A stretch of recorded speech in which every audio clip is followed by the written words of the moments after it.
بسم الله الرحمن الرحيم اللهم صل على سيدنا ومولانا محمد وعلى ال سيدنا ومولانا محمد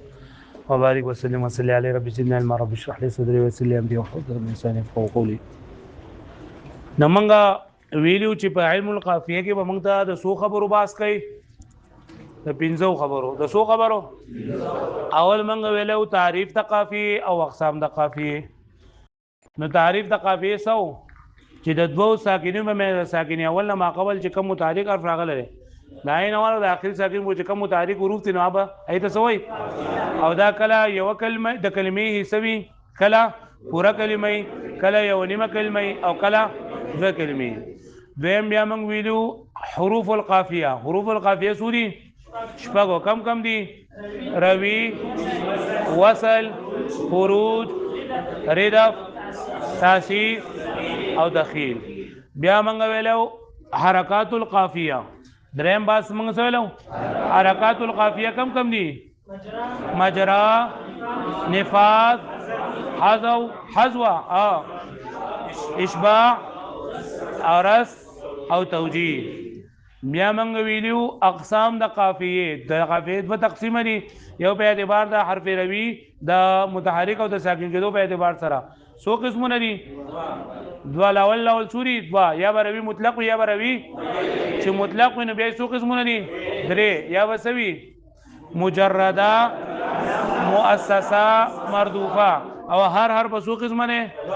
دوا جو کم دي؟ موصوله باللی او موصوله بالها. او چې روي مقید نو سو قسمونه دي؟ درې. کم دي؟ مردوفه، مؤسسه او مطلقه. بیا موږ ویلو اقسام د قافیه په اعتبار د حجم سره سو قسم دي؟ پنځه. کم دي؟ متکاوس،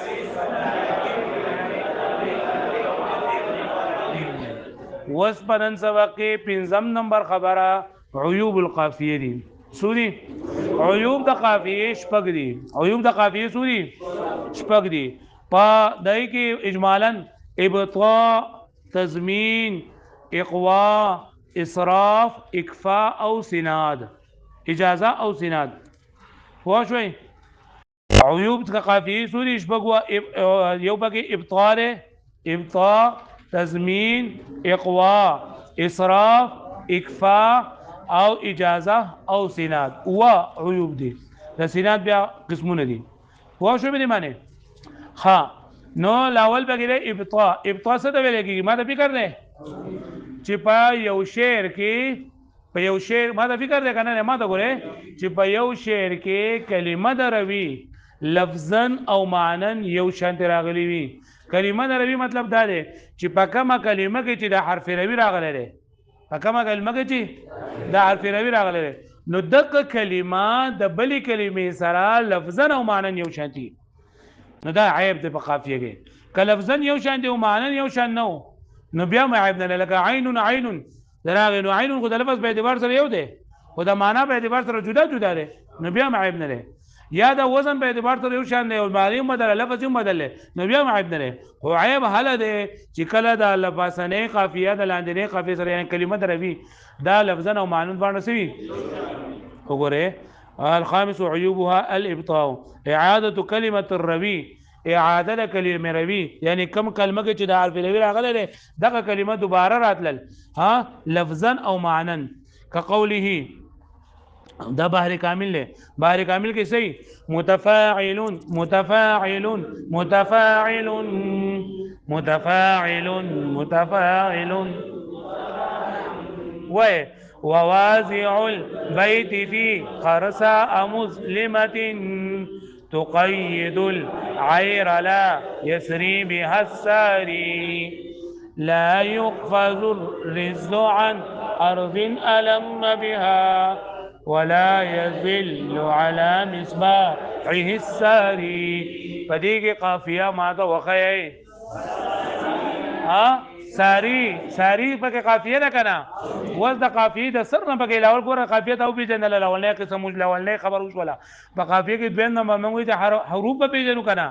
نو ما ته پکې حروف د قافیه وقیا ریدا پکې شته دا دغه لاولنې پکې روي پکې کم یو ده را پکې روي ده او وصل پکې کم یو دی یا ده. دریم نمبر ټکی سره دخیل پکې دا دریم نمبر ټکی خروج پکې شته نشته پکې او بیا پکې ردف شته ردف کم یو دی پکې الف پکې سره ردف ته الف پکې ردف ته تاسیس پکې شته نشته دخیل پکې نشته. دریم سبق دراوړه حرکات الروي پکې واقع حرکات القافیه د روي باندې چې کم حرکت راغله راځي سوې مجرا روي مطلق ته کم قید ده مجرا ورته وي څورته وي دا مجرا او د ردف نه ما قبل چې کم حرف ته سین په سین باندې چې کم حرکت دي ته سوې الحذو څورته وي حذو څه ته وي موږ ویل نو دا ردف نه ما قبل چې کم حرکت ته ده سوې حذو ورته لګي نور به څه نشته پوه شوي. د قافیه دریم قسم تر وړه بای چې هغه کې موږ اقسام د سلورم قسم اقسام د قافیه به اعتبار د روي مطلق او روي مجرد نه دا بګی چره روي مطلق تا مجرد ده کا مردوفه ده کا مؤسسه ده مردوفه نو د دینه باندې مطلقه مردوفه موصوله باللين پوه شوي. وس دی بل تر وړه په اعتبار د حجم سره د قافیه قسمونه دي د دوو ساګرینو په من قسم متعلق راغلي دي کم دي ساری کی صورت متحرکو یو دی نو اراده نو دې ته بس وایو متواتر صبر ته وایو. وس راشه عیوب د قافیه په ګوره چې بدی کوم ساری او بدی بل کوم ساری دی او دا ساری د بل ساری سره لفظا او معنی باندې سری دا عیوب د قافیه دې ته سویل کیږي الابطاء صبر ته وایي ابطاء الګه پوه شو به معنی ها. دویم نمبر تضمین څه ته وایي تعلیق البیت مما بعده یعنی د یو شعر د څه کېدلو چې د دې د قافیه د دویم شعر د اولنی سره متعلق وي. ما ته فکر ده کنه فکر یعنی د اخرنی شعر د اولنی شعر قافیه د دویم شعر د اول سره د څه معلق وي چې صوبري وسره داته یو ذکر نو خپل معنی نه ور کوي. مطلب دا دی چې د دویم شعر د اولنی حصہ د اولنی شعر د اخرنی حصے لپاره یا خو خبر وي یا د غیر لپاره جواب قسم وي یا د غیر لپاره جزا وي یا جواب شرط وي. پوه شو به دی باندې ها دته معلق ویل کېږي. معلق چې د دویم د اولنی شعر اخرنی حصہ یعنی قافیه د دویم شعر د اولنی حصے سره داسې معلق وي چې په غیر د هغې نه د هغې معنی نه برابرېږي. یعنی د دویم شعر د اولنی حصہ د اولنی حصې د اخر دپاره یا خبر واقع وي یا جواب شرط واقع وي یا جواب قسم واقع وي. دې ته ویل کېږي تضمین. څه ورته ویل کېږي یعنی چې ته ورسره د دویم دې ورسره نه دی لګولی که نه نو بیا به دا معنی نه ورکوي. لکه دا په بحر وافر باندې دی. بحر وافر کمی متفاعل متفاعل متفاعل متفاعل متفاعل متفاعل وهم وردوا الجفار على تميم وهم أصحاب يوم عكاظ إني شهدت لهم مواطن صادقات شهدنا لهم بحسن الظن مني. وسپدی کی ماتا قافیه وخیئی انی قافیه دا انی سره قافیه دا وس ما ته وایا چې پدی کې حروف القافیه کم کم دي. نون پکې روي دی یا پکې وصلی دا او نور پکې دخیل دغه پکې خروج پکې نشته دی ردف پکې نشته دی او دخیل پکې نشته دی او تاسیس پکې حرکات دروي تر وړ وای حرکات د قافیه دا قانون باندې چې کم شیز راغله انده سره مجرا ده بل نور پکې زشته نور پکې سم نشته دی. بیا راشه دای کې اقسام د قافیه به اعتبار د روي مطلق او ساکنو. روي مطلق تا مجرده ده مردوفه ده مؤسسه ده ناورما مجرده ولی ده ځکه نه خو پکې الف تاسیس تره نه بغیر دې دفتره په اعتبار د حجم سره قافیه متواتر ده سره ولی متواتر ده او پر اعلان کې د قافیه څه شری مين نه ده. وسره چې عجوب د قافیه په ګورم وهم وردوا الجفار على تميم وهم أصحاب يوم عكاظ إني شهدت لهم مواطن صادقات شهدنا لهم بحسن الظن مني دلاولي شعر اخرنی حصہ قافیه انی لے کنا نو تاسو ویل چې ان حرف مشبہ بالفعل یا ضمیر ولا اسم ان له او دا شهدت لهم مواطن صادقات دا ولا سره دا ولا خبر ده نو موږ وی چې دلاولي شعر دا حصہ دا د دویم شعر د پاره د سی وی کله دویم شعر د لاولي حصہ سره نه یو ځای کې نو اولنی حصہ نه مکمل ده پوه شو مې معنی لکه ته دا انی صرف وې نو حرف مشبہ بالفعل لپاره اسم راځو خبر وای نه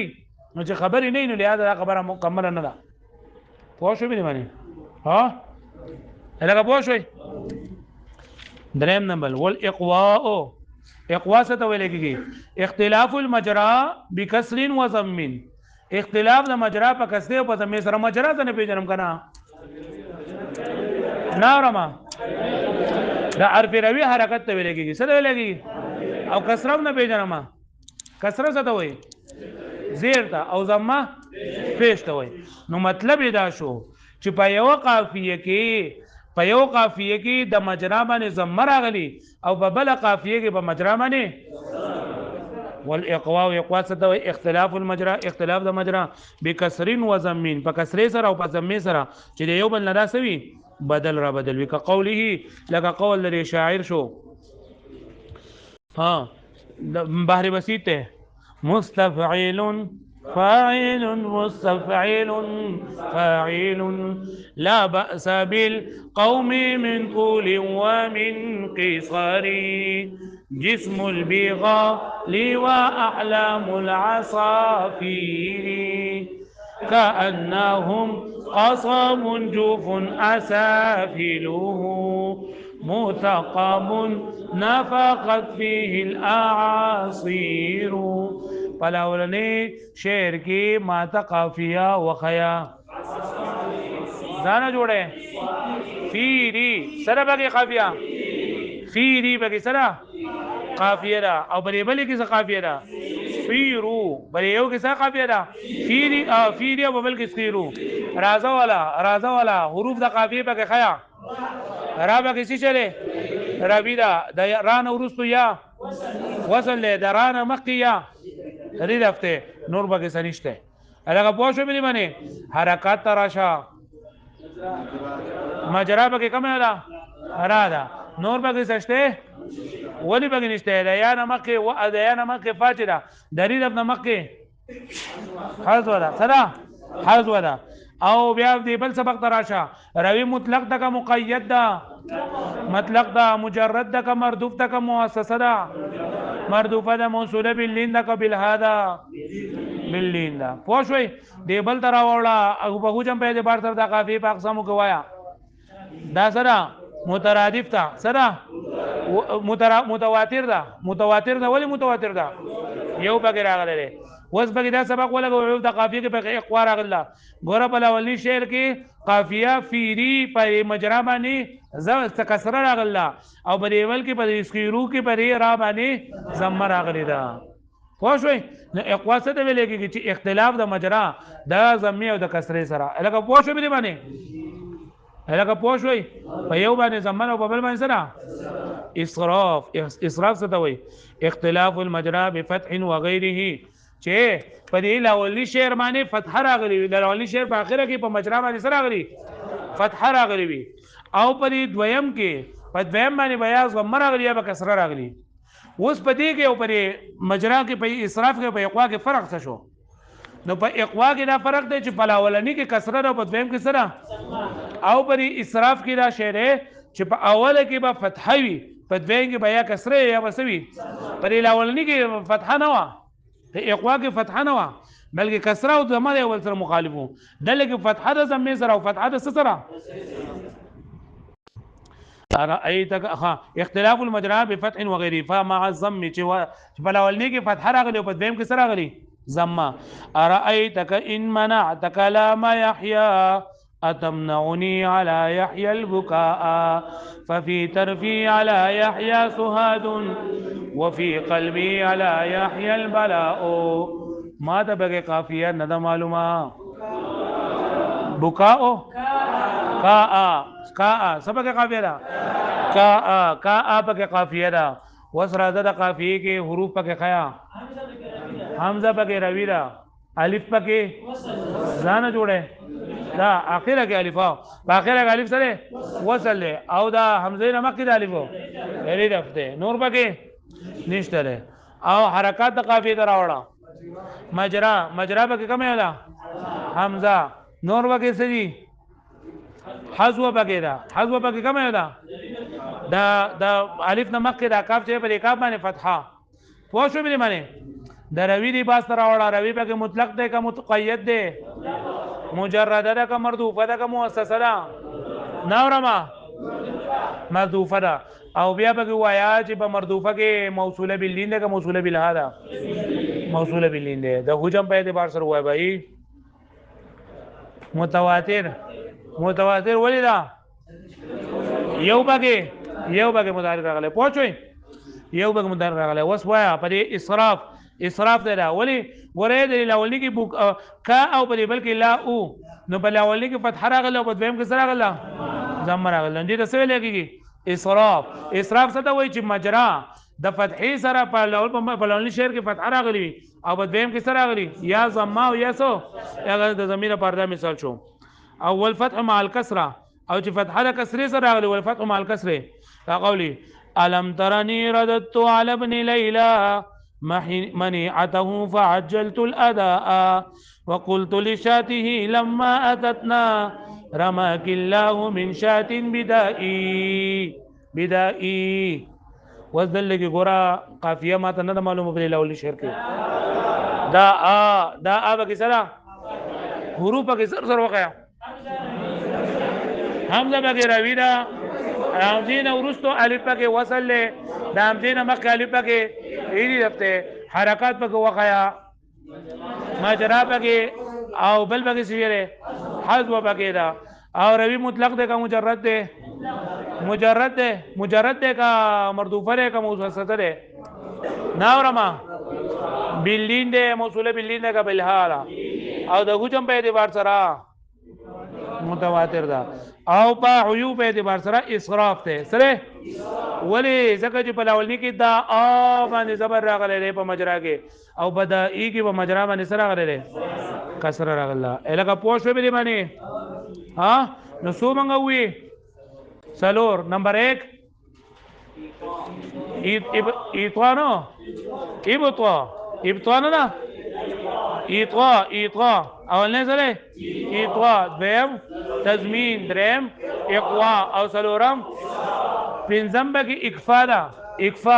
اکفا دې ته وای بس پکې نشته ده سبا ختمو ما ها سینات په پکې سبا وایو بس ختم بشي ها بل ولې فچل لرنیا دی ولا برودو دا اوس نن 29 نمبر سبق ده سبا ختم شي په 30 ورځو کې به ختم شي ان شاء الله اکفا دې ته ویل کی کنه اکفا چې دا روي نه روي د یو شعر قافیه او د بل شعر قافیه په دې کې د رقم حرف راوي راغلی دی د دې مخارج د یو بل سره یو شان دي قریب المخرج وي صحیح بګي یعنی د دوو شعرونو قافیه په دې قافیو کې چې سره راغلی حرف راوي راغلی دی نو د یو شعر د قافیه حرف راوي او د بل شعر د قافیه حرف راوي دا ځوانه د یو بل سره سوي قریب المخرج وي پوه شو به معنی وګوره والاکفاء اختلاف الروي یعنی بدلیدل د روي بحروف بدات حروف سره متقاربه المخرج چې هغه سوي متقاربه المخرج مخرج یو شان وي مخرج کو پیژنې کنه دا حسد ویلږي دا حرف دراوتو چې دوی لکه بنات وطفاء على خد الليل وز دا چې څنګه دا بحر سری مشتور موقوف ته مشتور معنی سره چې نیمه تفعیلی دي حذف شوی دي نو دا د یو شعر اخرنی سرقه دویم نیم بیت د الاولنی نه بنات وطفاء على خد الليل او دا بل جدا شعر دی لکه د نه چې دا بنات وطفاء على خد الليل دا الاولنی نیم بیت دی او دا لا يشكين عملا ما انفينا ما انقينا دا جدا دغه شعر جدا دویم نیم بیت دی سینه نه دغه جدا شعر دی دا بل جدا شعر دی نو ګوره دلته کې دی یو په اخره کې د لیلی په اخره کې سره غل دی حرف روي په کیسه شعر لګي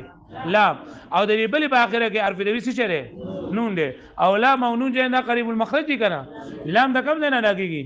د جبې د غاړې ادبره مخامخ سلور غاخونه د اورونه او نون ادا کیږي د جبې د غاړې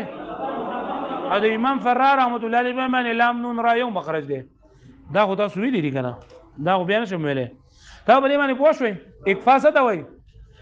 چې حرف روي د دوو شعرونو حرف روي د یو بل سره قریب المخرج وي